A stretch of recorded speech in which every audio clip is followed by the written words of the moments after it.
در این درس باز یک مثالی کسری کار میکنیم. چطور که میتونیم در اینجا ما یک چند کسر داریم، بینشون ضرب، طرح، تقسیم و ضرب آمدگان. این نمودی مثال چطور کار میکنیم؟ همون وقت این خود کسری باشد، خودایی باشد یا عددی بتون باشد، اول هم وقت ضرب و تقسیم رو کار میکنیم.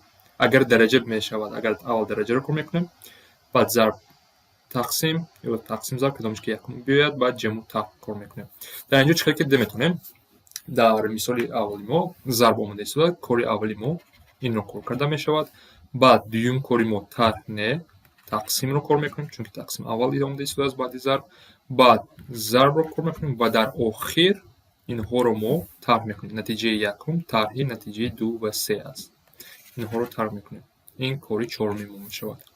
بیایم کار کنیم. کاری اولی ما این البته که ضرب است. ضرب ما 1 بتون 3 تقسیم 2 ضرب 2 تقسیم 3. این رو کار کردن با اول کسر اول رو به کسر نادرست میگردونیم. 1 ضرب 2 جمع 3 5 تقسیم 2 میشود ضرب 2 تقسیم 3. و ما میدونیم که صورت با صورت مخرج با مخرج ضرب میکنیم. 5 ضرب 2 خط کسر 2 ضرب 3. و این رو ما چه می‌کنیم؟ این اختصار کرده میشود 2 و 2 اختصار میشوند و در آخر ما چی میماند؟ 5 تقسیم 3. این نتیجه اول است. 5 تقسیم 3 می‌نویسم. بعد کاری دوم ما این تقسیم است. بیاین تقسیم رو کار کنیم. 3 تقسیم 4 تقسیم است به 5 تقسیم 6. صورت و مخرج کسری دوم ما عوض میکنیم، چون که تقسیم است. این میشود 3 تقسیم 4 ضرب 6 تقسیم 5 جورشون عوض میشود. و بعد ما صورت با صورت مخرج با مخرج ضرب میکنیم. چطور ما داریم اختصار کرده میشود 4 و 6 و 2 اختصار شد. اگر اینجا 2 میماند، اینجا 3 میماند و نتیجه آخرین ما چی میشود؟ 9 تقسیم 10 میماند.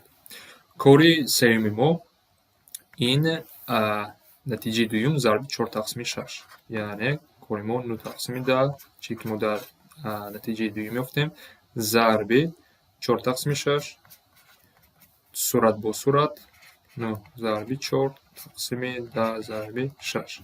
اکنون بینین 9 و 6 اختصار میشه. خواهیم 4 و 6 رو اختصار کنین. با 3 اختصار کنیم، در اینجا 3 میماند، در اینجا 2 میماند.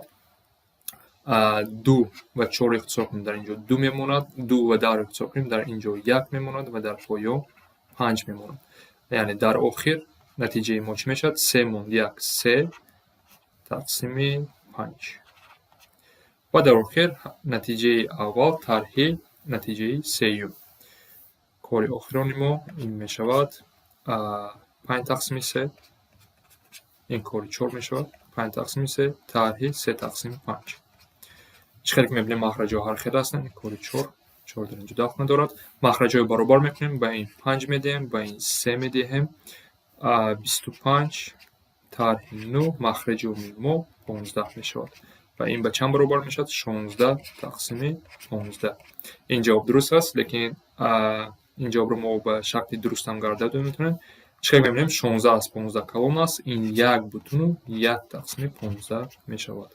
16 15 تقسیم میکنیم، بقیه 1 است. تقسیم 15 بتون در اینجا 1 می باشد.